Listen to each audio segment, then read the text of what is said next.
ঈদের পরে গ্রামের বাড়ি থেকে আসার পরে আমার ছাদ বাগান দেখার পরে তো আমার মনটা অনেক খারাপ হয়ে গিয়েছে। এই কি অবস্থা আমার ছাদ বাগানের! আপনারা দেখলে বিশ্বাস করতে পারবেন না আমার ছাদ বাগানের এরকম অবস্থা হয়েছে যেটা বলার বাহিরে। তো আসসালামু আলাইকুম, কেমন আছেন আমার প্রিয় ভাই ও বোনেরা? আশা করি সকলে ভালো আছেন। আলহামদুলিল্লাহ আমিও ভালো আছি। দেখতেই পাচ্ছেন যে ছাদ বাগানের কি অবস্থা হয়েছে, সমস্ত গাছগুলো মারা গিয়েছে। তারপরে কিছু গাছ এখনও জীবিত আছে, সেই গাছগুলো আমি রাখবো না, কারণ এখন এই গাছে ফলন ধরবে না, সেজন্য সেই গাছগুলোকে আমি আজকে পরিষ্কার করে ফেলবো। সেটাই আজকে আপনাদের সাথে আমি শেয়ার করব। দেখেন এখানে অনেক গাছগুলোর অবস্থাই অনেক খারাপ, আর কিছু গাছ আমি দেখেন উঠিয়ে ফেলতেছি, কারণ এই গাছগুলোর আর প্রয়োজন নেই, আমি নতুন করে আবারও গাছ লাগিয়ে নেব। তো সবগুলো টব আমি পরিষ্কার করে দিচ্ছি, আর যে যে গাছগুলো ফেলে দিতে হয় সেগুলোকে আমি ফেলে দিচ্ছি।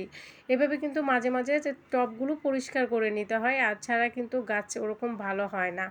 তারপরে সমস্ত গাছগুলোই আমি এখানে পরিষ্কার করে নেব। ওই সাইডের গাছগুলো সমস্ত গাছগুলোই আমি ফেলে দেবো, যেরকম সিম গাছ, লাউ গাছ, শসা গাছ, এগুলো তো এখন আর ওরকমভাবে ফলন ধরবে না। তারপরে কিছু গাছ মারাও গিয়েছে। প্রথম অবস্থায় আমি জালনা বেঁধেছিলাম হলো কিছু তার, তারপরে সুতলি দিয়ে, তো এগুলো আমি খুলে ফেলবো, এগুলো ফেলে দিব। কারণ আপনাদের ভাইয়া বাড়িতে গিয়েছিল, তো খুব সুন্দর একটি নেট নিয়ে এসেছে জালনার জন্য, তাই আর এগুলোর প্রয়োজন নেই। এগুলো দেখেন আমি সব পরিষ্কার করে ফেলতেছি, এগুলো সব ফেলে দিব। দেখতে পাচ্তেছেন এগুলো সব ফেলে দেব, কারণ গাছগুলোর অবস্থা দেখে আমার মনটা অনেক খারাপ হয়ে গিয়েছে। কারণ আমার এই এত শখের গাছগুলো এরকম অবস্থা হয়েছে দেখে আমার অনেক খারাপ লেগেছে। খারাপ লাগলেও আর কি করা যাবে, এগুলো তো পরিষ্কার করে নতুন গাছ লাগাইতে হবে। তারপরে সিম গাছে দেখেন কিছু বিচিও শুকিয়ে গিয়েছে, তো সেই বিচিগুলো আমি সাইড করে রেখে দিচ্ছি। যে সিমগুলো শুকিয়ে গিয়েছে, কারণ এগুলো থেকে আমি বিচি বের করে পরবর্তীতে আমি সিমের সিজন যখন আসবে তখন লাগিয়ে নেব। সেইভাবেই আমি দেখেন কতগুলো হয়েছে, সিমগুলো আমি উঠিয়ে নিলাম, নিয়ে আমি যে সিম গাছটা সেটা ফেলে দিলাম। দেখেন আপনাদের ভাইয়া নেটটা বেঁধে দিয়েছে, এখন কত সুন্দর লাগছে।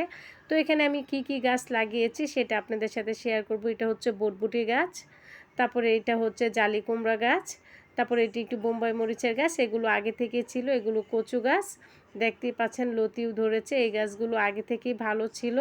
তারপরে এখানে পুঁইশাক গাছও আমি কিছু ফেলে দিয়েছি, কারণ এত পুঁইশাক একসাথে টপে হবে না। এটা হচ্ছে শসা গাছ, তারপরে এখানে দেখেন লতি ধরেছে এই গাছটাতেও। তো এভাবে আমি গাছগুলো, এখানে হচ্ছে ভেন্ডি গাছ লাগানো হয়েছে, তো এই গাছগুলো আমি নতুন করে লাগিয়েছি। তারপরে এখানে বেগুন গাছগুলো ভালোই ছিল, বেগুনও ধরেছিল, তো এই গাছগুলো ভালো আছে। তো আমি নেটটা লাগিয়ে চলে গেলাম 10 দিন পরে। দেখেন মাশাল্লাহ আমার গাছগুলো কতটা বড় হয়েছে। এটা হচ্ছে জালি কুমড়া গাছটা, বটবুটি গাছটা তো শুরুতেই দেখেছেন কত বড় হয়েছে। তারপরে ওই যে শসা গাছটা অনেক বড় হয়েছে, বৃষ্টি নেমেছে তাই ভাবলাম আপনাদের সাথে একটু শেয়ার করি আমার গাছগুলো কত বড় হয়েছে। ভেন্ডি গাছগুলো দেখেন মাশাল্লাহ অনেক বড় হয়েছে, আর ছোট ছোট বেগুনগুলোও কিন্তু অনেক বড় হয়ে গিয়েছে এখন, আর লতিগুলো অনেক বড় হয়েছে মাশাল্লাহ দিলে। তো আজকে আমি কচু গাছগুলো কেটে ফেলবো, কচু শাক রান্না করব। তো এই ছিল আমার ছাদ বাগানের ভিডিও। যদি আপনাদের ভালো লেগে থাকে অবশ্যই একটি লাইক করবেন, কমেন্ট করবেন, শেয়ার করবেন। সকলে ভালো থাকবেন, সুস্থ থাকবেন। আল্লাহ হাফেজ।